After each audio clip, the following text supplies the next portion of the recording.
გამარჯობათ ხალხო, მედია კავშირი ობიექტივის მაუწყებელი აგრძელებს თავის მუშაობას და ჩვენი რადიო ტელეკომპანია ობიექტივი იწყებს თავის ღამის გადაცემას, ღამის სტუდიას, რომელსაც შაბათობით მე გიარიშზე უძღვები ხოლმე.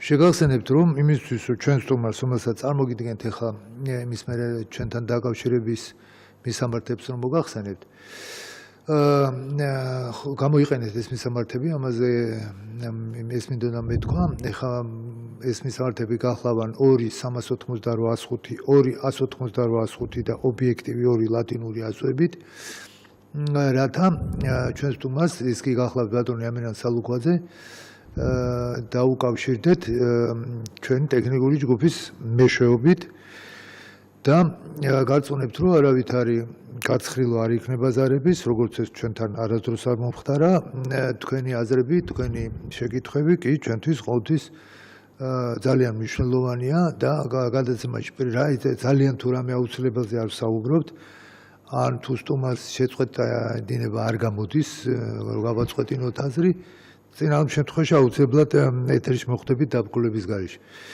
ბატონ ამირან, გამარჯობათ. კარგია რომ დღეს გამონახეთ რომ გვესტუმრეთ. ისეთ თავსხმა იყო რომ არ იყო ადვილი მობრძანება. კვირა მინდა რომ შევაჯამოთ, მით უმეტეს რომ ზოგი ზაფხული ძალიან ესეთი წყნარია ხოლმე პოლიტიკური აქტივობის თვალსაზრისით ქვეყნის შიგნით თუ გარეთ და ეს ზაფხული ეს ივლისის თვე არ გამოდგა ესეთი ბევრი მოვლენა იყო დაწყებული ფეხბურთის ჩემპიონატი დამთავრებული 2 სახელმწიფოს ზოგი ამბობს, მაგრამ ალბათ ეს მაინც არასწორია, 2 მაგრამ სამხედრო თვალსაზრისით 2 ნამდვილად ძალიან ძლიერი სახელმწიფოს, უძლიერესი და მეორე ძალიან ძლიერი სახელმწიფოს ლიდერების, პრეზიდენტების შეხვედრა შედგა 16 პირველი შეხვედრა ეს მათ შორის 16-ით ჰელსინკში. აი ეს დიაპაზონი გვაქვს. უბრალოდ ვიტყვი რა თქვენ როგორც მე რეგნებავთ ესე იგი ფეხბურთის ჩემპიონატის არჩევილი არ შევეხო, იმიტომ რომ ყოველთვის საუბრობდით ხოლმე მასზე, როცა შაბათს უწევდა შეჯამება იმ კვირის. ფინალი შედგა და მე ვიტყოდი რომ არ იმსახურებდა არც ეს ჩემპიონატი, ალბათ არც ეს მსოფლიო ჩემპიონატი ესეთ ფინალს, ესეთ ცუდ საჯობას. მიუხედავად რომ საფრანგეთის გუნდი ბევრად უფრო აღემატება ხორვატიის გუნდს თავის სიძლიერით, ფეხბურთელების ასე ვთქვათ ღირებულებით, ჯამური ღირებულებით კი მნიშვნელოვანი განსხვავება და ცალ-ცალკე ფეხბურთელზე, რაც პრინციპში პირდაპირ ვთქვათ პროპორციით არ ასახავს ამ ძალთა სხვაობას, მაგრამ უეჭველად გარკვეული წარმოდგენას ქმნის და საკმაოდ სერიოზულს თუ რამდენად საფრანგეთი ძლიერია, მაგრამ ფეხბურთი გუნდური თამაშია და მე მგონი როგორც გუნდი ხორვატია არ ჩამოვარდებოდა თან ახლა არ შეიძლება არ აღინიშნოს რომ ხორვატია ამას პოლიტიკური ახლა გადავალ პოლიტიკურ მომენტზეც არ გეგონოთ რომ სპორტულიზე მაქვს აქცენტი 4 მილიონი კაცი ცხოვრობს ხორვატიაში შესატყვისია საქართველოს და ხორვატია ბევრ სხვა სპორტშიც, არამედ ფეხბურთში იჩენს ასეთ მხარს, უკვე მეორე მსოფლიო ჩემპიონატზე გავიდა ნახევარფინალში და აქ ფინალშიც გავიდა. უამრავ სხვა სპორტშიც საკმაოდ წარმატებულია და ეს მხოლოდ იმაზე მეტყოლებს, რომ რა თქმა უნდა, ბევრად უფრო იოლია ხორვატიისთვის, იგი ევროპაშია და მას არ ესაზღვრება ისეთი მეზობლები არ აყავს როგორც ჩვენ. რომლებიც ხორვატიის მეზობლებზე სპორტშიც და ბევრ სხვა რამეშიც უფრო წარმატებლები არიან უბრალოდ. მე არ მინდა ჩვენი მეზობლების არც დაკნინება, იმაზე მეტად რაც მათ ეკუთვნით და რაც თვითონ არიან, უბრალოდ აღნიშნავ რომ რა თქმა უნდა ხა სად ხორვატიის მეზობლები და სად ჩვენი სამწუხაროდ. სხვა თვალსაზრისით თუ აღარ გადავდივარ კიდე სხვა ასპექტებს. მაგრამ ერთი მომენტია. მთელი მე მგონი მსოფლიოს საზოგადოების ყურადღება ძალიან სიმპათიურად განაწყო და ყურადღება მიიპყრო ხორვატიის პრეზიდენტმა ქალბატონმა და ერთი მომენტი, რომელსაც ძალიან დიდი პოლიტიკური ელფერი მიანიჭეს რუსებმა, ეს გახლავთ ის, რომ ხორვატმა ფეხბურთელმა და ერთმა მცველმა გაავრცელეს ვიდეო ჩანაწერი, სადაც ისინი გაიძახოდნენ სლავა უკრაინე, დიდება უკრაინას. აქ რუსებმა დაინახეს ძალიან შეურაცხყოფელი რამ მათთვის, ძალიან სახიფათო საერთოდ პოლიტიკური თელი მსოფლიოსათვის ესეთი კომენტარებიც იყო და კლინცევიჩმა, რომელიც გახლავთ დუმის ერთ-ერთი კომიტეტის თავმჯდომარე, რომელიც გამოირჩევა ხოლმე ესეთ თემებზე კომენტარებით, მაგრამ მთელი კომენტარი ბუბა გიგაბიძის განცხადებაზეც გააკეთა, მე მოგიყევით ხალხო თქვენ თუ გახსოვთ ეს ამბავი, რომ გიგაბიძის ამბავი და მისი გამონათქვამები, ესე იგი მსოფლიო ჩემპიონატის პირველ ნაწილში ფეხბურთის თემას ფარავდა. შუან წელში მსოფლიო ჩემპიონატის თემას ფარავდა რუსი ქალბატონების ყოფაქცევის საკითხი, რასაც რუსული საზოგადოების და ასევე წერილური ნაწილის, აი ეს ხალხი ვინც წერს ბლოგები იქნება თუ სერიოზულ სტატიებს, აი მათი ორ ბანაკად გაიყო ის და ერთი ამბობდნენ რომ ქალბატონმა შეგვარცხინეს, ვინაიდან ჩამოსულ ფეხბურთის გულშემატკივრებთან სასიყვარულო ისტორიები გააბესო და მეორე ნაწილი ამბობდა რომ პირიქით ეს ამ ამბავში კრემლი ჩაერია, ისევე როგორც ბუბა გიგაბიძის ამბავში, კლინცევიჩი არ იყო უმაღლესი დონე. ხო და ნუ აი ვაიდას და აღარ მახსოვს თნელის გვარი. ესე იგი ისეთი ამბავი დააწეს რომ ფიფა იძულებული შეიქნა და ფიფა აშკარად უწევს ანგარის რუსებს, როგორც უწევდა, როგორც და ალბათ გაუწევს მომავალშიც მსოფლიო ჩემპიონატის ასე წარმატებულად, ასე აღნიშნა ფიფას პრეზიდენტმა და მე მგონი ასეც იყო მართლაც ჩამტარებელ მასპინძელ ქვეყანას და აიძულეს რომ ბოდიში მოეხადა ბატონ ვაიდას. აი მე მინდა გკითხოთ, მივხვდი იმისა რომ იქ რაღაც საფუძველი უეჭველად არის, იმიტომ რომ ფაშისტებთან მეთანამშრომლე უკრაინელებიო, უკრაინელების ლოზუნგი შეძახილი იყო ერთმანეთს მიესალმებოდნენ დიდება უკრაინას, ამიტომ დიდება უკრაინის ავიცი ჩვენ რო თქვათ დიდება ხორვატიას ეს განსხვავდება იმისგან დიდება ხორვატიას ნამდვილად მეთვლიო გმირები არიან ნეტა იგივე მათქმენა ქართველი ფეხბურთელების მისამართით როდისმე მომასწრო ამ ამბავს ბატონო ამირან ეს რა ვიცი აი მართლაც ამე ძალიან დიდი დანაშაულია თუ აი ჩვენ მეზობლებს სხვა ჩვენს გამახვილებული არა მარტო რუსებს სხვა მეზობლებსაც ნაციონალურ საკითხზე იმდენად მე მგონი რაღაც გამძაფრებული აქვთ ყურადღება და რეაქციები, რომ ცოტა ხშირ შემთხვევაში არ აგავს ნორმალურს, ადეკვატურს ყოველ შემთხვევაში. აი, ეს რა არის? რატომ უნდა გქონდეს? აი, როცა ეს პატარა ერთს ჭირს ამდაგვარი რამ, უფრო იოლად გასაგებია და ახლა რუსები მართლაც სოფლიოში ერთ-ერთი ყველაზე უძლიერესი ქვეყანაა სამხედრო თვალსაზრისით და რა არის ესეთი რეაქციები ერთი ფეხბურთელის, რასაც არ უნდა ამბობდეს. მithumetes ესეთი აფერი უთქია მე. ფეხბურთით დავიწყოთ თუ ბოლოდ. ხო რა, როგორც გქონდათ? როგორც თქვენ ჩადით? პირველად მიწევს ფეხბურთზე საუბარი ტელეეთერში.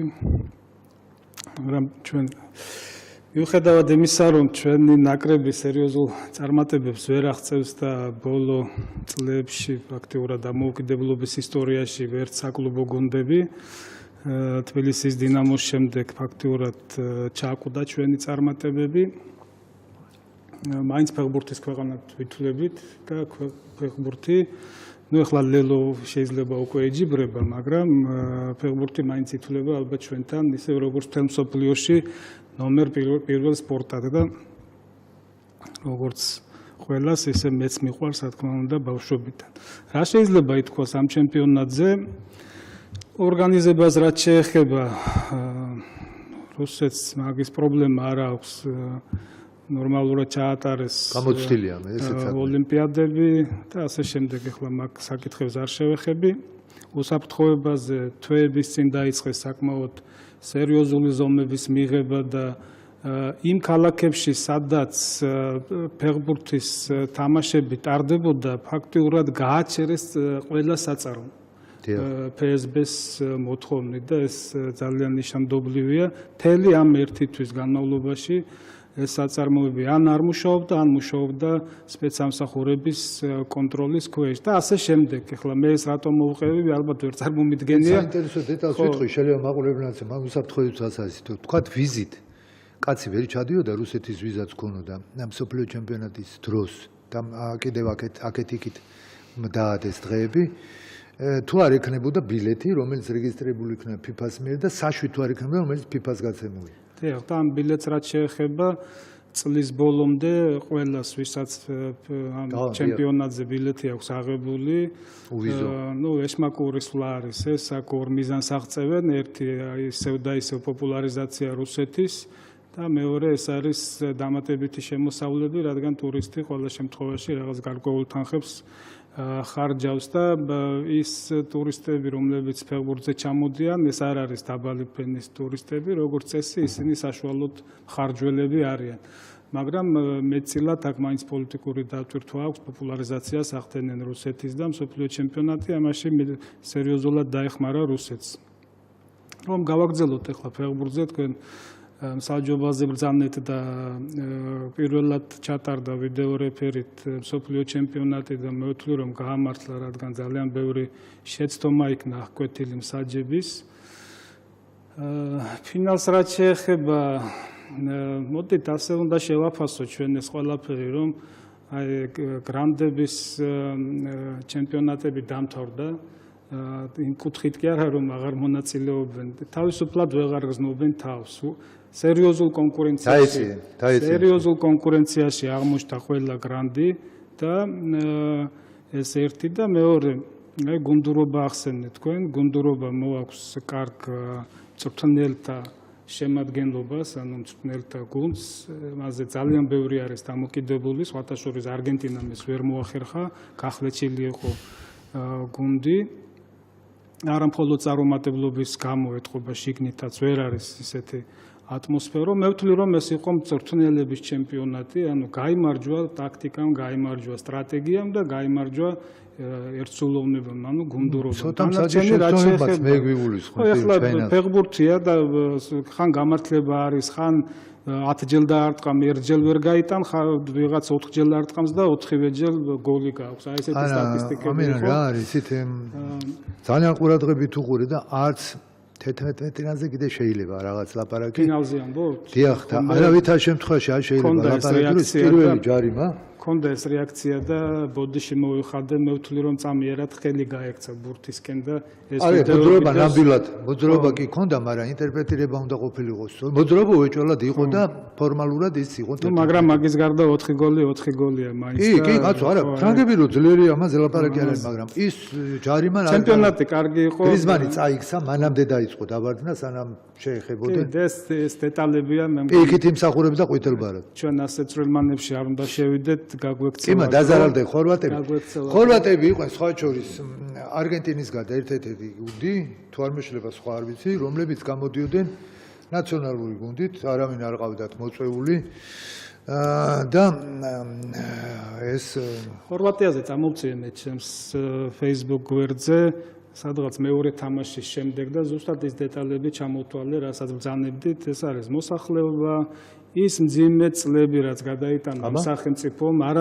არანაკლები სირთულეები გადაიტანა, ვიდრე ჩვენ გადავიტანეთ და დღეს ხორვატიის მთლიანი შიდა პროდუქტი თუ არ ვხსნები 4 ჯერ თუ 5 ჯერ მეტია, ვიდრე ჩვენი, ძალიან მაღალია ჩვენთან შედარებით საშუალო ხელფასებით, ცხოვრების დონე და ასე შემდეგ. იგივე პრეზიდენტს როცა ვაკებთ, იქ სილამაზეზე იმდენი არ არის, რამდენადაც ამ ესე იგი ლიდერის დამსახურებებზეა საუბარი, როგორც მისი მინისტრობის დროს, ასევე პრეზიდენტობის დროს, ეს ცალკე თემა არის, შესასწავლია, მაგრამ მე სპორტს დაუბრუნდები. იქაც წარმოაჩინეს ლიდერული თვისებები. იგივე იყო სხვათა შორის ძალიან ეს არის არანაკლებად შესასწავლი არის ისლანდიის გამოცდილება, როგორ ახერხებს 321,000-იანი მოსახლეობა უამრავი მიმართულებით კონდეს განვითარებული სპორტი და ფეხბურთს უკვე უყურებ და მარტო ფეხბურთზე არ არის, სხვადასხვა სპორტის სახეობები არის საკმაოდ წარმატებულად განვითარებული და აი ამ სახელმწიფოების გამოცდილება უნდა შევისწავლოთ. მე ძალიან ბევრი სტატია წავიკითხე ამ თემაზე, თუ როგორ ხდება მასობრივი სპორტის პოპულარიზაცია, ანუ ჩვენ თუ არ მივხედეთ მთლიანად ფიზიკურ მომზადებას ჩვენი ბავშვების, აი ბავშთა ბაგებიდან, ბავშთა ბაგებში უნდა იყოს ფიზიკური მომზადება აუცილებლად უნდა აღდგეს სკოლებში და ეს უნდა იყოს აუცილებელი საგნები და ძალიან მკაცრად უნდა მიეხედოს ამ საქმეს და შემდეგ იწყება უკვე სპორტ სკოლები რაიონებში. აუცილებელია თუ ჩვენ სტადიონებს არ ავაშენებთ, თუ არ იქნება, თუ არ ანუ მასობრივი სპორტი და მწვრთნელების მომზადება. მე ძალიან ბევრს კვებაზე მიწერია სხვათა შორის, იმიტომ რომ აი ხლახან ზაფხულში ვიყავი ოზურგეთში, გაზაფხულზე უпростоრად, აი ბავშვობაში ვისთანაც ერთად ფეხბურთს თამაშობდი, ჩემი მეზობელი რაიონში გარდაიცვალა ახალგაზრდა კაცი და მქონდა სპორტსკოლების მწვრთნელებთან შეხვედრები და იმ ადამიანებთან ვისთანაც ერთად ბავშვობაში ბურთს ვაგორებდი და აი სერიოზული პრობლემა არის რაიონებში, ქალაქში, სხვათა შორის რუსთავის ერთ-ერთი სპორტსკოლის ხელმძღვანელს ფეხბურთის მწვრთნელს ვესაუბრე. ბავშვები მოდიან დაბალი კალორიულობით, ანუ მას ფიზიკურ დატვირთვას ვერ ვაძლევ, შესაბამის დატვირთვას, რადგან აი ესეთი პრობლემები არის და მისახედია მოკლედ ეს პრობლემები, უნდა იყოს შეფობა რაიონებში ყველგან არის რაღაც ისეთი ორგანიზაციები, რომლებსაც შეუძლიათ თუნდაც ხილი მიიტანოს სპორტსკოლებში და ასე შემდეგ. მისახედია მოკლედ მასობრივი სპორტი და შემდეგ უკვე სელექცია, მწვრთნელების მომზადება და ასე შემდეგ. მე ამის სპეციალისტი არა ვარ, უბრალოდ როგორც ყველა ქართველი ფეხბურთი მიყვარს და გადარდებთ ეს ამბავი. როგორც რიგითი გულშემატკივარი, ჩემი მოსაზრება გამოვთქვი, ეს არის სულ. კი ბატონო, და ეს დიდება უკრაინასა, დიდება საქართველოს ვიყიროთ რა. რაც შეეხება მაგ ფაქტს, რუსებმა ეს აღიქვეს არა უბრალოდ როგორც დიდება საქართველოს ან დიდება უკრაინას, არამედ ისინი სლავა უკრაინას თვლიან უკრაინის დასავლეთში მცხოვრები ფაშისტებს, როგორც ეძახიან რუსები თვითონ, ბენდერების და ასე შემდეგ. გვარებს არ ჩამოუთვლი, აი მათ ლოზუნგად, ანუ რუსები ამას აღიქვამენ როგორც ფაშისტურ ლოზუნგს. ძალიან კარგად იციან ახლა რომ ეს ხორვატი ფეხბურთელი იმის მიუხედავად რომ უკრაინაში ცხოვრობდა და შესაძლოა რაღაც დეტალებში იყოს ჩახედული და რუსების მიმართ შესაძლოა არ კონდეს დადებითი დამოკიდებულება. ძალიან კარგად იციან რომ სერბეთის გავლითაც. ხო, ძალიან კარგად იციან რომ ხო, რა თქმა უნდა, იქ თავის ნიუანსები არის. ხორვატები და სერბები ომობდნენ თუ ვინმე. კარგად იციან რომ ახლა ამ ფეხბურთელს ისტორიის ცოდნა სიღრმისეულად არ მოეთხოვება და როცა ამ ლოზუნგს თუ რაღაცას იქ გახვიროდა, დიდი ალბათობით არ უკავშირდებდა ფაშისტურ ორგანიზაციებს, რაც დაუკავშირა რუსეთმა, უბრალოდ ეს გამოიყენეს პოლიტიკურად თავის სასარგებლოდ. ეს არის და ეს. კი ბატონო, რა უბრალოდ. ხო, ეს შეუძლია რუსებს. გასაკვირია, რომ რეაგირებენ ყველაფერზე. რამდენიმე დღე იყო ток-შოუები მაგ წვრილმან რაღაც დეტალთან დაკავშირებით და შემდეგ იმაზეც საუბრობდნენ, რომ თუ მეორე გარიცხეს გუნდიდან, ესე იგი რაღაცას ქონდა ადგილი, მაშინ ეს ფეხბურთელიც რატომ არ მიაყოლეს ზეთოდა. ნუ ეხლა ძალიან ბევრი მოუნდათ, ეგრე არ არის. ხო, მაგრამ მე მაინც მაოცებს ხოლმე და ბევრ სხვასაც, რომ კრემლი რეაგირებს იმაზე, რომ ქალები როგორ იქცევიან. ეს არის პროპაგანდა. კიკაბიძე რას ამბობს? და იმაზე ეს ახალი თემა აქვს, აი პუტინის უკვე ბოლო ვადის შემდეგ, ნუ ეხლა შეიძლება მეოთხე ვადის შემდეგ ახალი რამ მოიფიქროს, მაგრამ კონსტიტუციურად მისი ბოლო ვადა არის. ფიზიკურად რამდენს გაკაჩავს არ ვიცი. დიდი ხანია იყო საუბარი საპენსიო ასაკის მომატებაზე. წინა ვადაში არ გარისკა, რადგან ეს არის ძალიან არაპოპულარული ნაბიჯი. საერთოდ მთელ მსოფლიოში ასია, მაგრამ რუსეთში განსაკუთრებით, რადგან მიჩვეული არიან საბჭოთა პერიოდის განმავლობაში მთლიანად ათეული წლების მანძილზე, რომ ქალები გადიან 55 წლის ასაკში, მამაკაცები 60 წლის ასაკში და ახლა 2030 წლამდე იგეგმება ძალიან სერიოზულად ასაკის აწევა, თუ არ მეშლება 68 წლიდან გავლენ მამაკაცები, ოღონდ ეს ეტაპობრივად მოხდება გაზრდა, ქალები 65 წლიდან თუ არ ვცდები. პირველი ეტაპი 65. ხო, ესეთი და ეხლა ყველა გადაცემა, გასართობი გადაცემები, ток-შოუები, პოლიტიკური ყველაფერი დაკავშირებულია ამ საპენსიო ასაკთან.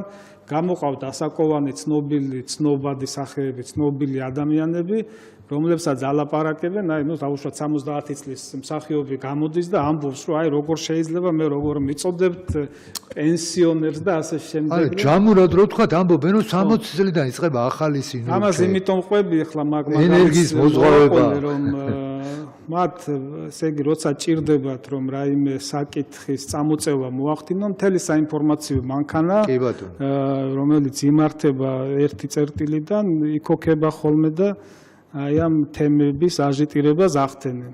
აი ეს იყო სულ და besakitxi უბრალოდ შეეძლოთ ნორმალურ სახელმწიფოში შეიძლებოდა რომ რაღაც განცხადებები გაკეთებულიყო და იქედან გამომდინარე რომ სოფლიო ჩემპიონატია, ფეხბურთელია, რაღაც გამაგრილებელი თუ გამამხნევებელი სასმელი ეკავა ხელში. ეს იყო პირადი სივრცე, ანუ სელფი, ვიდეო სელფი გადაიღეს და ვიღაცამ აიღო და გამოაქვეყნა, ხო? ანუ ეს არ უნდა გამختارიყო ამ ხელა აჟიოტაჟის საგანი, უბრალოდ უნდა ეთქვათ, რომ ჩვენთვის ეს ტკივნეული საკითხია, რომ იცოდეთ, ამაზე ჩვენ რეაგირებას არ გავაკეთებთ, მაგრამ ასე არ შეიძლება და დაამთავრდებოდა ამით ამოიწურებოდა ყველაფერი, მაგრამ ნუ დღეს ასეთი რუსეთი. ეს ბევრ რამეს აჩვენებს, ვისაც დანახვა შეუულია, თუ რატომ ავართ თუნდაც ჩვენ აი მდგომარეობაში, რომელშიც ვართ, რამდენი წვლილია რამდენ ვინმე შეაქვს იქ წვლილი, არა მარტო ჩვენი დამსახურება, ეს ყოფა, რომელშიაც ვიმყოფებით. ბატონ ამირან, ნუ მეორე მოვლენა, რომელიც მნიშვნელოვანი იყო და საქართველოს ეს განსაკუთრებული მნიშვნელობა აქვს, მას მერე რაც საქართველოს მთავრობამ შევარდნაძის სახით, ამას იმიტომ უსვამ ხაზს, რომ დასავლეთში ბევრს გონია, რომ მიხეილ სააკაშვილი ამას თვითონ იბრალებს ხოლმე. როგორც ბევრ სხვა რამეს, გვირაბი დაიბრალა, რომელიც ქობულეთის გვირაბი, რომელიც მიხეილ სააკაშვილის გაპრეზიდენტებამდე კი არა, ბევრად უფრო ადრე დაიწყეს მისი მშენებლობა და ხო, ამას რომ დაიბრალოს ნატო რაღაც საკვირია, მაგრამ საქართველოს პრეზიდენტი შევარდნაძემ დროს მოხდა, რომ საქართველოს პარლამენტმა დაავალა საქართველოს მთავრობას გაეხადა ნატოში გაწევრიანების საკითხი უმთავრეს საგარეო პრიორიტეტად. და აი რაც ეს ამბავი მოხდა, აი ამ დავალების შემდეგ მთელი გამოსული ვადის საქართველოს ეს ერთ-ერთი უმნიშვნელოვანესი საკითხია. რა თქმა უნდა, იგი განიხილება როგორც უმთავრესი რამ, რაც მოგცემს საშუალებას საქართველოს უსაფრთხოება იქნას უზრუნველყოფილი, ეროვნული უსაფრთხოება, ყოველ შემთხვევაში ასე განიხილება და რატომღაც ეს განიხილება როგორც ერთადერთი არცეთ სხვა ვარიანტზე ასეთი ეროვნული უსაფრთხოების უზრუნველყოფის თვითონ სხვა ვარიანტები არ არის ხშირად არც კი ასახელებენ ხოლმე და არც ახმოვანებენ რომ სხვა ვარიანტი შეიძლება არსებობდეს.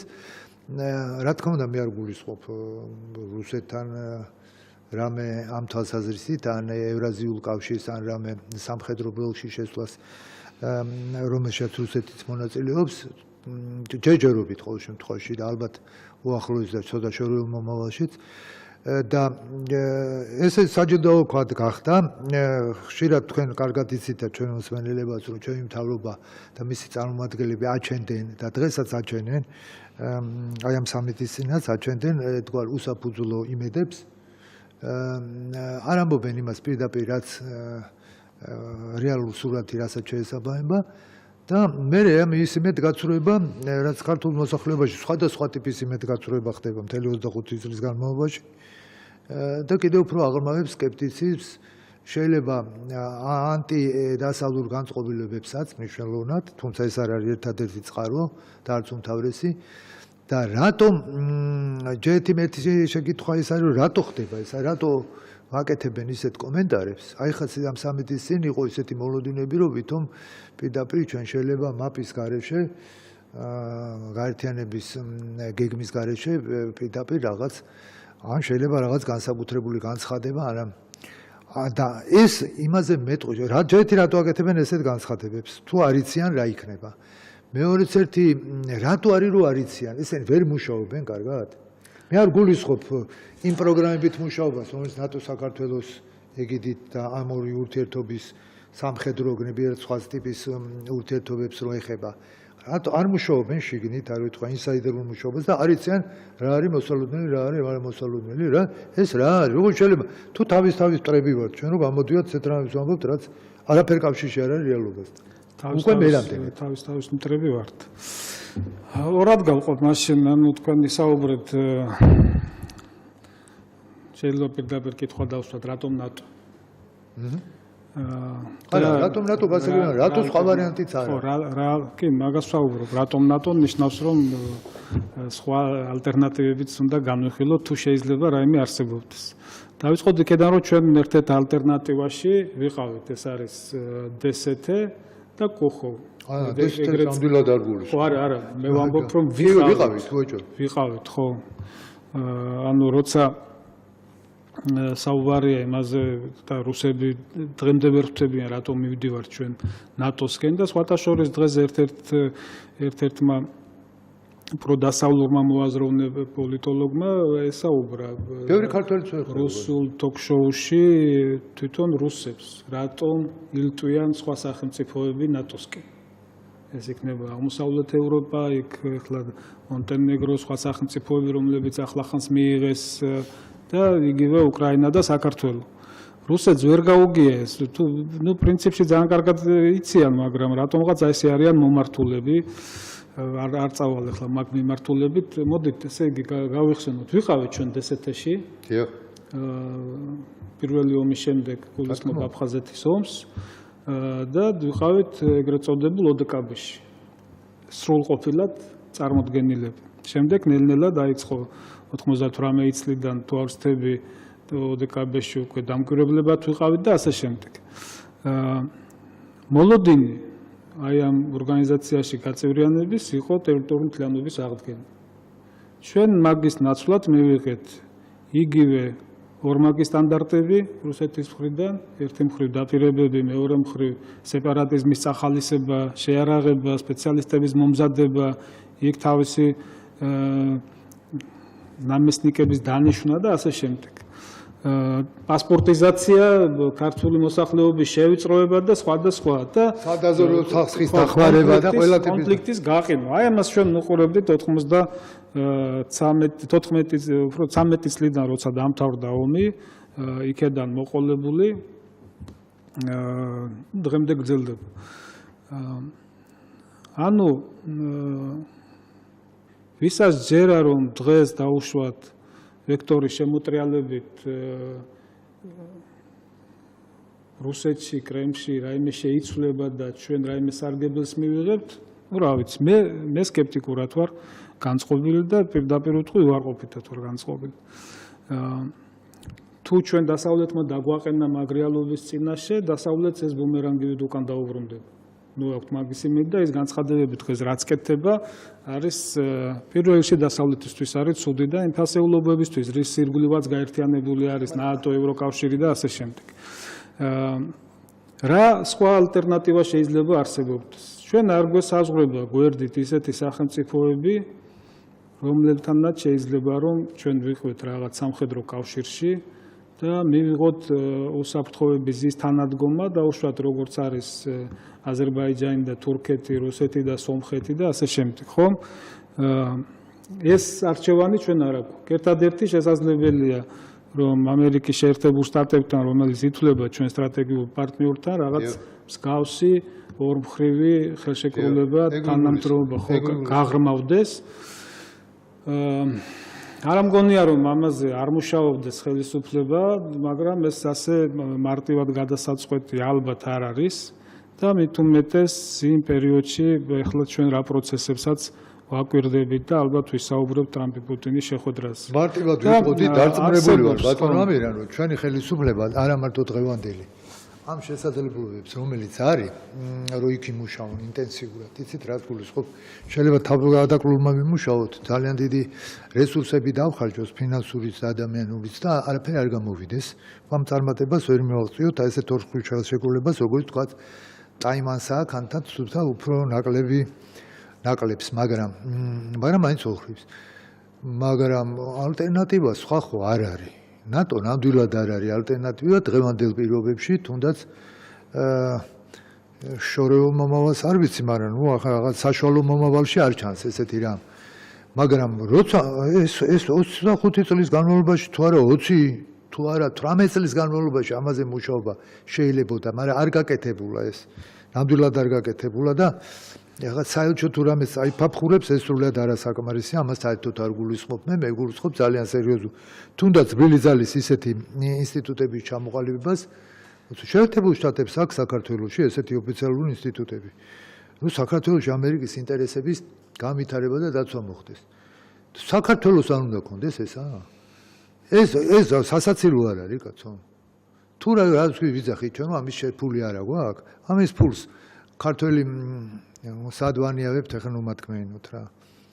კი ბატონო ბოდიში. ხო, და ნუ საუბრობენ კიდევ ერთ ალტერნატივაზე, ეს არის ნეიტრალიტეტის გამოცხადება, რომელიც ასევე შეუსრულებლად მიმაჩნია. მე იქედან გამომდინარე, რომ ნეიტრალიტეტი ამაზე ძალიან ბევრჯერ მაქვს დაწერილი, ნეიტრალიტეტის მომხრეებთანაც მათ შორის სხვადასხვა ეთერებში მისაუბრია.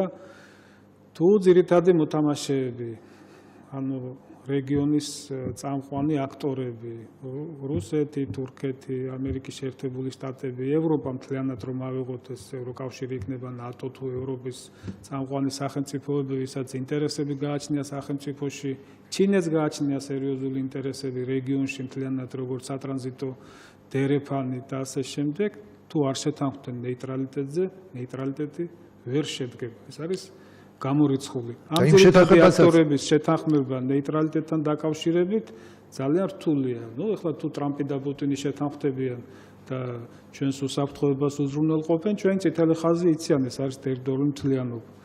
თორემ მე მაქვს ბევრჯერ ნათქვამი, ვიტყვი ჩემს ერთი რიგითი ადამიანის პოზიციაზე, არც ნატოზე ამომდის ზედამთვარი, არც ამერიკაზე, არც რუსეთზე და არც არავის. საერთოდ არ ამჭირდება, მშვენიერი ლამაზი ქვეყანა ვართ.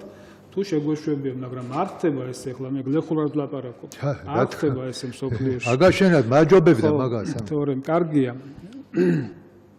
ეს არის მოკლედ რაც შეეხება, ანუ რატომ ნატო და მეორე თემას თქვენ რაზე საუბრობდით? იმ ნეიტრალიტეტსაც რო იყოს საფუძვლები, თუ ჩვენი მხრიდან მუშაობა არ იქნა, არავინ არ შეთანხმდება. არა ვარ ჩვენ ისეთ ქვეყანა, რო იქიდან ვერ შეთანხმდებიან ამას. არა, ვიცი რომ ვერ შეთანხმდებიან, რო იყოს კიდეც გარკვეული ინტერესები, ან ინტერესის გაღვიძების შესაძლებლობა, ეს ხო ისე მან ჩვენ არაფერი არ შეიძლება ჩვენი პასიურობით ჩვენთვის სასარგებლო რამე მოხდეს. აი ამ მომენტზე მეორეს თქვენ რაზეც საუბრობდით, ეს იყო სამიტის წინა მოლოდინები.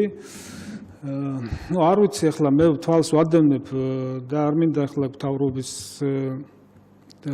ადვოკატად გამოვიდე, პირიქით მე მოუწოდებ და ყოველთვის მოუწოდებდი განსაკუთრებით სამიტების წინ მთავრობას მეტი აქტიურობისკენ, რათა დავარწმუნოთ მთლიანობაში ნატო და მისი ცალკეული წევრები, რომ ძალიან გაეწელა საქართველოს მოლოდინი და ეს არის ყველაზე ცუდი. რა თქმა უნდა, ნატო სამიტი ყოველთვის იწვევს აჟიოტაჟს საზოგადოებაში, მედია სივრცეში, რადგან ტარდება 2 წელიწადში ერთხელ და თქვენ როგორც ახსენეთ, ნუ ჩვენ საერთოდ 90-იანების დასაწყისიდან დავიწყეთ ნატოსთან თანამშრომლობა სხვადასხვა პროგრამებში, პირველი სერიოზული პროგრამა იყო პარტნიორობა მშვიდობისათვის და ასე შემდეგ. მაგრამ კურსი ოფიციალურად ცოტათ მოგვიანებით დაფიქსირდა და განცხადება ოფიციალური 2008 წლის გაზაფხულზე გაკეთდა ბუქარესტის სამიტზე და როგორც მინიმუმ ამ განცხადებიდან 10 წელია გასული და თუ ავიღებთ ჩვენ რომ აი მე ყოველთვის ვაკეთებ თავდაცვის სამინისტროში საკადრო ცვლილებებზე, როცა გენერალი თევზაძე დაინიშნა მინისტრად და მას შემდეგ ჩვენ ფაქტიურად ძალიან მჭიდრო რეჟიმში თანამშრომლობდით ნატოსთან და პირადად სარდალი ვიყავი 2000 წლიდან მოადგილე, შემდეგ სარდალი 2005 წლამდე და რუსეთთან ჩვენ შეწყვეტილი ქონდა ყველანაირი თანამშრომლობა, მხოლოდ და მხოლოდ დამკვირვებლის სტატუსით ვიღებდით ხოლმე მონაწილეობას, ის ძალიან იშვიათად და დავიწყეთ საკმაოდ მჭიდრო თანამშრომლობა ნატოსთან და უამრავი პროგრამის გახსენება შეიძლება, რომლებიც განხორციელდა საქართველოში, ეს იქნება ცვლის დაახჭურვის, იროკეზების პროგრამა, სხვადასხვა სამშვიდობო მისიებში მონაწილეობა და ასე შემდეგ და ასე შემდეგ. აი ამ წლებიდან ჩვენ მოვყვებით და ვართ მოლოდინის რეჟიმში და ეს გაწელილი მოლოდინი ახლა ეს რუსეთის ფაქტორით იწელება თუ რა მიზეზებით იწელება, ბადებს ნიჰილიზმს. რატომ დაიწყო აი ამ სამიტის წინ ზედმეტი აჟიოტაჟი? ჩემთვის გაუგებარია, მე ვერ ვიხსენებ ვერც ერთ სამთავრობო განცხადებას, რომ ჩვენ რაიმე განსაკუთრებულს მივიღებდით ამ სამიტზე. მეცაც გეტყვით, მე 11 ივლისს გამოვაქვეყნე ბლოგი საკუთარ Facebook გვერდზე, სადაც წერდი მოლოდინებს, თუ რა შეიძლებოდა, რა მოლოდინები შეიძლებოდა ყოფილიყო ამ სამიტზე და ელემენტარული ანალიზის საქმე იყო, რომ იმ დაძაბულ ფონზე, რომელიც იყო ნატოს დანარჩენ სახელმწიფოებსა და ამერიკის შეერთებულ შტატებს შორის აქ რაიმე სხვა რაღაც საკითხებზე საუბარი მე მგონი რთული იყო. ძალიან მძიმე სამიტი ჰქონდათ უამრავი თავისი შიდა პრობლემები განიხილეს და ერთ-ერთი მთავარი თემა იყო ეს არის დაფინანსების გაზრდა სამხედრო ბიუჯეტს გულისხმობ, რომ ყველა სახელმწიფო მინიმუმ მთლიანი შიდა პროდუქტის 2%-მდე გაზარდონ დაფინანსება. გარკვეულმა სახელმწიფოებმა ვარი განაცხადა, მაგრამ მთლიანობაში არის წამყვანი სახელმწიფოები ნატოსი, აი ამ მიმართულებით ნაბიჯი გადადგეს. თუ არ ვცდები, სადღაც 33 მილიარდზე მთლიანობაში ჯამში რაც უნდა გაიზარდოს. ხანებში 45 მილიარდზე. ეს პატარა თანხა არ არის, მინდა გითხრათ, ეს არის რუსეთის წლიური ბიუჯეტი სამხედრო, ის რაც ფიქსირებულია. წლევანდელი. ხო. და ჩვენ თუ ჩავთვლით რომ ნატოს ეს ბიუჯეტი აქვს და ეს დამატებითი თანხები ფაქტიურად წავა არმიის მოდერნიზებაზე, ეს ხომ არ არის კვების და უზრუნველყოფის თანხები, ხო? ამიტომ ნატო თუ ესე გააგრძელებს დაფინანსებას და ეს თუ რეალობაში აისახება, რამდენიმე წელში საკმაოდ საგრძნობლად გააზრდის თავის სამხედრო პოტენციალს. ეს აუცილებელიც არის, რადგან ძალიან შევახსენოთ ცვლილებებს, რომ 4%-ით ახსენა პრეზიდენტმა ტრამპმა, ის ითხოვს 4%-მდე იყოს. ეს არის სიურპრიზი იყო ყველასთვის. ყოველ შემთხვევაში მძიმე სამიტი იყო ძალიან, დაიწყო საკმაოდ სერიოზული განცხადებები ზეწოლით, როცა ის შეხვდა ნატოს გენერალურ დივანს, მკაცრი განცხადებები გააკეთა გერმანიასთან მიმართებაში. ეს განცხადებები მოსალოდნელი იყო, რადგან მანამდე საუბრობდა ამ თემაზე და აქ რაღაც მოლოდინები ნატოს გაფართოებასთან დაკავშირებით და იმ ფონზე, როცა ის ცდილობს რუსეთთან ისევ გლეხურად თქვა დაალაგოს ურთიერთობები, ახალ ტალღაზე გაფართოების და მაპის მინიჭებაზე საუბარი არც იქნებოდა. ეხლა რაც შეეხება თვითონ ამ მაპს, მეც ვარ იმისი მომხრე და ეხლა აჟიოტაჟი ჩემი დაწერილი ვერ იწვევს ხოლმე, მაგრამ ირაკლი ალასანიამ გააკეთა განცხადება, მოისმინა ეს ყველა მაპთან დაკავშირებით. ყოფილი პოლიტიკური ლიდერია, ეხლა ჩამოშორებულია პოლიტიკას, თავდაცვის მინისტრია ყოფილი და მის განცხადებებს რა თქმა უნდა მოყვება ხოლმე აჟიოტაჟი, თუმცა კიდევ ერთხელ ვამბობ, რომ მეც ვარ იმის მომხრე, ჩვენ საკმაოდ სერიოზული ფორმატი გაგვაჩნია ნატოსთან თანამშრომლობის, ეს არის არსებითი პაკეტი, ეს არის ნატო-საქართველოს კომისია და მაპი რაღაც გონიათ, რომ ეს არის ამ საათის მექანიზმი. არა, მაპი არის გეგმა ჩვეულებრივი და ამ გეგმის რომელი გეგმაც ეხმარება სახელმწიფოს გადავიდეს ნატოს სტანდარტებს. ეს მაპი არ ყოფილა ნატოს დაარსებიდან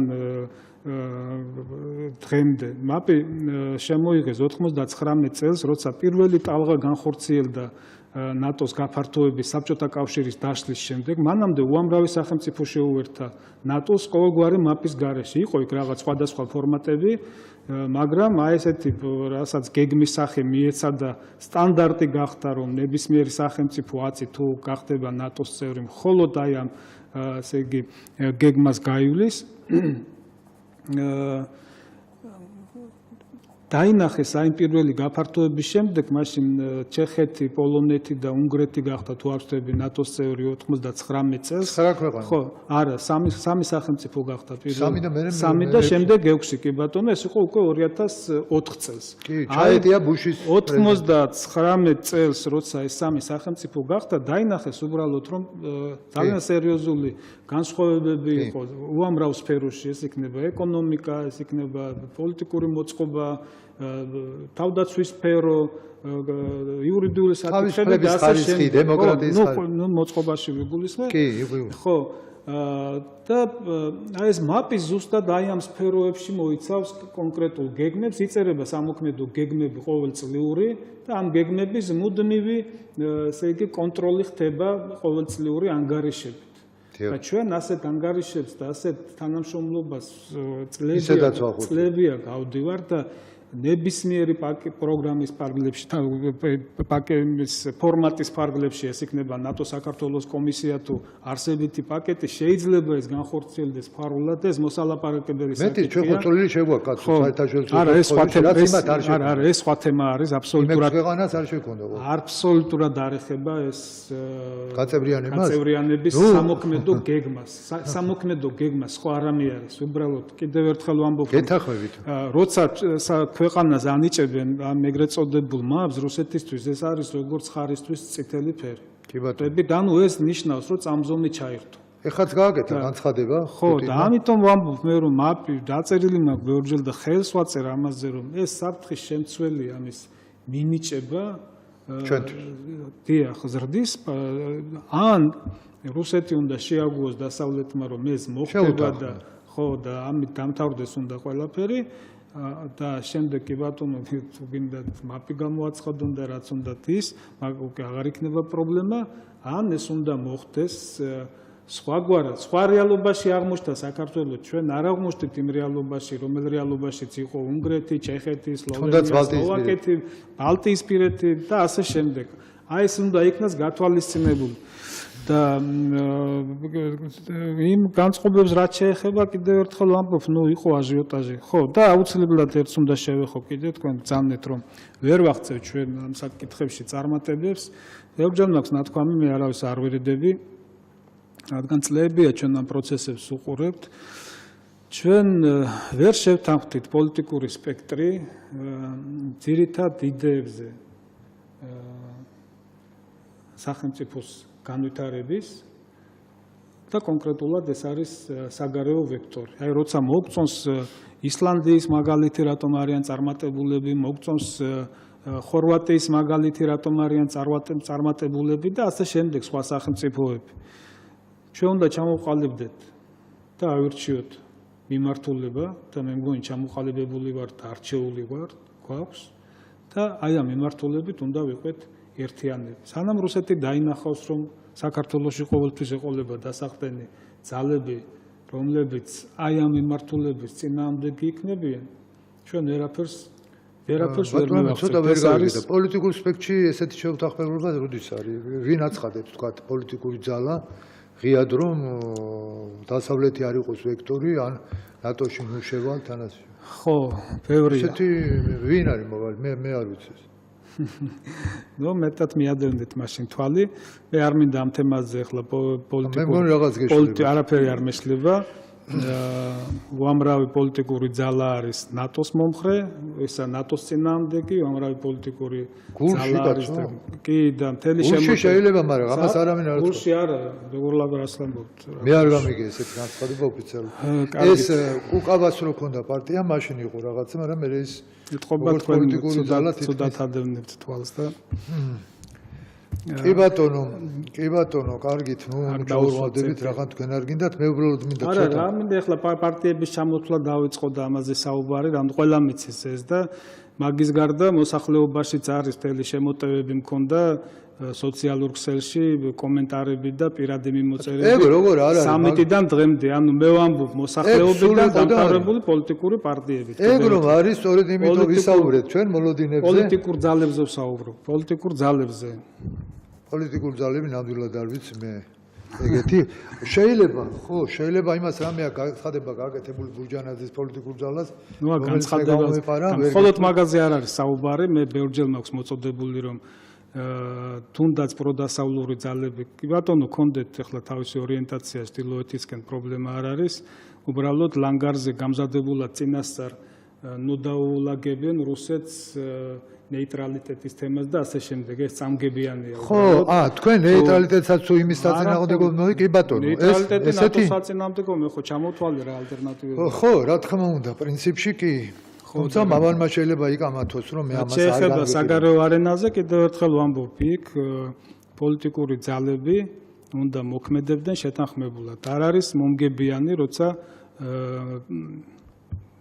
ბრიუსელში სადმე სხვა ცენტრებში ევროპის პოლიტიკური პარტიები ერთმანეთს ებრძვიან ეს პროცესი შეიძლება კიდევ რამდენიმე წელი გაგრძელდეს ხელისუფლებები შეიცვალოს და ასე შემდეგ ჩვენ სხვა ალტერნატივა არ გვაქვს. ან რუსეთმა უნდა შეიგნოს, რატომ მივდივარ ჩვენ იქეთ და შეცვალოს პოლიტიკა, სამეზობლო პოლიტიკას გულისხმობ, რასაც არ ველოდები, ან უნდა ვიდგეთ იმ გზაზე, რომელ გზაზე ვდგავართ. მე მბრალოდ მინდა თქვენი ნათქვამის მეტი დაზუსტება მოვახდინოთ, ჩვენ შეიძლება ყველა მარიცის 3-0 ბრძანეთ, რომ შეუტია პარტნიორებს. მან ძალიან მკაცრად შეუტია გერმანიას ხოლმე. თავარი დედა აზრი ეს იყო, რომ უთხაროთ თქვენ და განსაკუთრებით გერმანიას და ყველა სხვას, ვინც გერმანიასთან ერთად, მაგალითად გაზის შესყიდვაზე გასადენს რო აფინანსებენ, უთხრათ თქვენ ნატოს დაფინანსება არ გინდათ 2%-ით, რომელიც ვალდებულება დიდი ხანი აღებული გაქვთ და ამ დროს რუსეთს აძლევთ დაფინანსებთ და ინვესტიციებს ადებთ რუსეთში. ხოლო კანცლერს პირდაპირ, თვითონ კანცლერმა ესეთ გერმანიის კანცლერს ბრძანა, რომ შეურაცხყოფა მომაყენაო. კანცლერს უწოდა კარგი ვაჭარი და კარგი იქნება თუ ჩვენი რეგულარული მსმენელი გაიხსენებს, რომ მე კანცლერს ხშირად უწოდებ, მიუხედავად გერმანიისა და გერმანელი ხალხის დიდი პატივისცემის მიუხედავად, მას უწოდებ ქარხნის დირექტორს. ამათ იმას გამოვხატა, რომ ის უფრო მეტად გერმანიას აღიქვამს როგორც ასე ვთქვათ, რაღაც სამრეწველო ერთეულს, ვიდრე როგორც პოლიტიკური ნაწილი მის პოლიტიკაში ყოველ შემთხვევაში მოიკოჭლებს ხოლმე და განსაკუთრებით მასზე ნაწყენი ვარ. თუმცა მასზე ბევრად უფრო ნაწყენი საქართველოს მთავრობაზე ვარ, რომელიც ამის საშუალებას აძლევს, რომ ის ხშირად ის გამოვიდა ჩვენ ძალიან დიდი ზარალი მოგვაყენა, როდესაც ასევე კიდევ ერთხელ ვთქვი საქართველოს მთავრობის არასათანადო მუშაობის გამო ამერიკის მთავრობამ ბუშის პრეზიდენტობის დროს, როცა მოხდა ბუქარესტის სამიტი, ვერ მოახერხეს გერმანიის და საფრანგეთის განსაკუთრებული წინააღმდეგობის დაძლევა. სამიტზე ვერც მოხერხდებოდა ახლა. არამედ არის ის, როგორ პირველი განცხადება და ნატოში გაწევრიანება ერთ დღეში არ ხდება ახლა. ბუქარესტის მე დარწმუნებული ვარ. 2008 წელს გაზაფხულზე რა მოლოდინი უნდა ყოფილიყო ნატოში გაწევრიანების. ბატონო ამირან, მუშაობას გაჩვენე, ჩვენ ხო არ გვიმუშავია. ჩვენი ლაბარაკი იყო ამერიკამ ვერ დაიყოლე. ამერიკა მართლა ცდილობდა იქ დაყოლებას მათ და ვერ მოახერხა, იმიტომ რომ ამერიკასაც არ ქონდა ნამუშევარი. და ამერიკას არ არის სავალდებულო, რომ საქართველოს პირველი პრიორიტეტად ახსენდებოდეს, რაც არ უნდა ბუშის მამა მეგობარი იყოს საქართველოს ყოფილი პრეზიდენტის ყოფილიყო, ან მას სიმპათიები ჰქონოდა საქართველოს ახალი რევოლუციისა და სააკაშვილის მიმართ. ძალიან სერიოზული მუშაობა შეიძლება გაწეულიყო 55 წლის განმავლობაში. კიდევ ერთხელ ვიტყვი, ეს რესურსის ხარჯი შეიძლება არ მოგვითანდა წარმატებას, მაგრამ სხვა გზა ხო არც არის და დღესაც არ ვაკეთებთ იმას, რაც გასაკეთებელია და რანაირად კაცო. კარგით, ეხლა გადავიდეთ, ძალიან ცოტა დრო დაგვრჩა იმაზე, თუ არა ხარ წინააღმდეგი შეხვედრაზე, 16 რიცხვი შედგა პრეზიდენტების შეხვედრა. განსაკუთრებით ნიშანდობლია, ამით ბევრი ისეთი რამეა, რომ იდუმლებითა მოცული ვინაიდან რა იმის გარდა რაც თვითონ თქვეს, რა სხვა რა მოხდა მათ შორის, თუ თარგმნელი ერთ-ერთი თარგმნელი სხვა შორის დაკითხვას ასე ვთქვათ, ან გამოკითხვას უტარებენ ამერიკელ თარგმნელს, იქ რა სიტყვის ჩვენ მაინც არავინ გვაუწყებს მას. ყოველ შემთხვევაში ესეთი ვითარება და ნათქვამიდან ვიცით პრესკონფერენციიდან ყველაზე მნიშვნელოვანი არის, რომ ალბათ სააკაშვილის მთავრობის პოლიტიკური წევრები, რომს გამოირჩეოდნენ რუსეთისადმი კვედრი განცხადებით, იტყოდნენ, რომ წამოაყრანტალაო და მე ვიტყოდი, რომ რაღაც წამოწდა კი, აი ეს მინდა თქვენ კითხოთ პუტინს, როცა მან ბრძანა, რომ ჩვენ რეფერენდუმი ჩავატარეთ ყირიმში. ეს იყო წამოცენა თუ რამე ძალიან ღრმა ბრძოლული ბევრი საკითხი განვიხილეს, ну იქედან გამომდინარე. აქედან დავიწყოთ და მე გადავიდეთ. რაც პრესკონფერენციაზე გაჟღერდა, ერთ-ერთი საკითხი იყო ყირიმი, სხვათა შორის ახლა დავწერე და თქვენ ტელემაყურებლებსაც ვეთქვი, რომ ცუდი იყო, რომ მოდერატორის ფუნქცია ფაქტურად დაუთმო პუტინს და ძალიან ბევრ განცხადებაზე, რომელსაც პუტინი აკეთებდა, ტრამპი საპასუხოს არ ამბობდა და ჩუმად ატარებდა.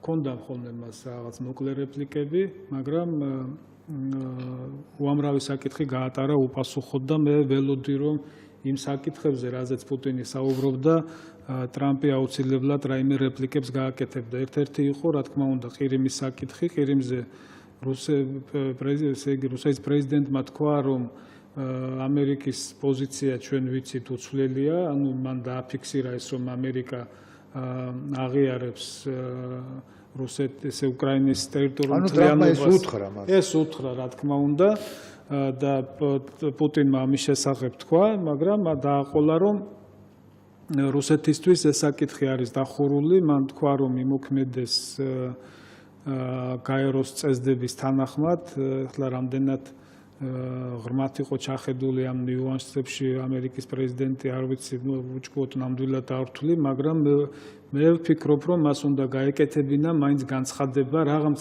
ერთია, რაც მათ ისაუბრეს დახურულ კარს მიღმა, მაგრამ თუ გამოდიხარ და ატარებ პრესკონფერენციას, თუ გააკეთა ერთმა განცხადება, ხო, შენ თემასთან დაკავშირებით, პუტინისგან კი არ უნდა მოვისმინოთ ეს, ტრამპსაც განცხადება უნდა გაეკეთებინა, რომ ამერიკა არასდროს შეეგუება ესე იგი საზღვრების შეცვლას და ასე შემდეგ. თუმცა ეს პოზიცია დაფიქსირებულია და ამერიკის ხელისუფლება ვერც ტრამპის პრეზიდენტობის პერიოდში, ვერც შემდგომში სხვაგვარ პოზიციას ვერ დაიჭერს. ეს გამორიცხულია.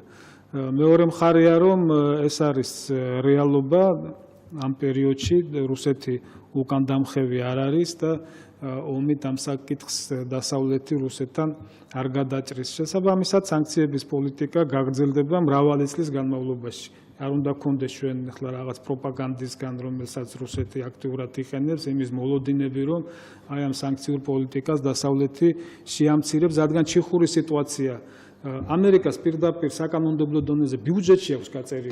ყირიმის საკითხი, მოლდოვას საკითხი და საქართველოს ოკუპირებული ტერიტორიების საკითხიც, ასე რომ ეს საკითხი თქვენმა იმან საქართველოს რომ გამახსენდა, რომ მიაბით რაც ქვია, რო ახსენეთ, aga სამწუხაროდ ამას ნაციონალები ხშირად ხაზს უსვამენ და ამ შემთხვევაში მართალი არიან, აღარ ახსენებენ ხოლმე ხშირად სტატიებში და სხვადასხვა ფორუმებზე საქართველოს როცა ლაპარაკობენ აი რუსეთის მიერ ყირიმის წართმევაზე უკრაინისთვის, ან როცა ლაპარაკობენ იმ სამხედრო ჩარევაზე და კონფლიქტზე, რომელიც აღმოსავლეთ უკრაინაში რუსეთი ახორციელებს, ამას ყველა ესე ეძახის, მიუხედავად რუსეთი ამას მწარედ უარყოფს. აი აქ საქართველოს სცენება აღარ არის ხოლმე და რა ვიცი, აი ორი სიტყვით თუ მოასწრებთ, ეს რისი ბრალია, იმიტომ რომ ჩვენ ვისროლეთ და ყირიმში უკრაინელებმა არისროლეს, თუ იმიტომ რომ ჩვენ თავრობა არ აქტიურობთ სამთავრობო. ვისროლეთ არა, უკრაინაში დღესაც ომი მიდის, საკმაოდ დაძაბული ყირიმში რო არის. ყირიმი, ნუ გადახლართული ახლა ყირიმი და დონბასი და დონბასის გამო არის უკრაინის თემა ცხელი. ეს უნდა გავიგოთ ყველამ კარგად. ახლა რაც შეეხება საქართველოს არის თუ არა დღის წესრიგში, მაგას ვერ დავეთანხმები და ესეც ის საკითხია, რისაც ახლა შიდა პოლიტიკური კინკლაობისთვის იყენებ.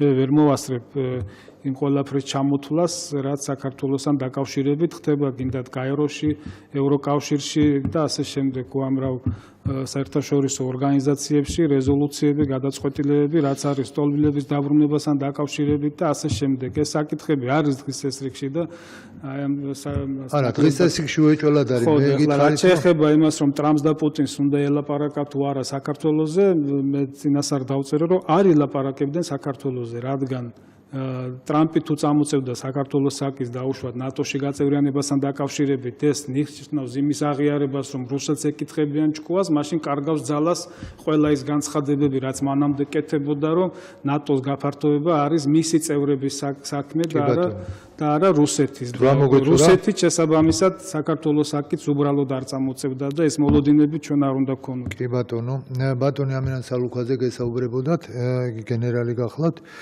დიდი მადლობა მას ამ საინტერესო საუბრისათვის. ჩვენ მეორე ნახევარში გვეყოლება ძალიან საინტერესო სტუმარი, ასევე ნაგაგი ასათიანი, უაღრესად გამოცდილი კაცი, ქართულ პოლიტიკურ სამზარეულოში უაღრესად ჩახედული, ყოველ შემთხვევაში ეს ადრე ნამდვილად ესე იყო და დარწმუნებული ვარ, ეხლაც ახერხებს თვალი ადევნოს. გემშვიდობებით ხალხო, მოგიწოდებთ დარჩენ ჩვენთან, საერთოდ ჩვენმა უწყებლობას უერთგულეთ. და 5 წუთის შემდეგ გავაგრძელებთ მეორე ბლოკს. გიარეშის ეს მიყავდა გადაცემა. გემშვიდობებით, ვინც ვერ დარჩებით ჩვენთან, გისურვებთ ბედნიერებას, მშვიდობის ღამეს და უფალი იყოს ჩვენი ოჯახების, ჩვენი სამშობლოსი, დიდება საქართველოს, დიდება უფალს.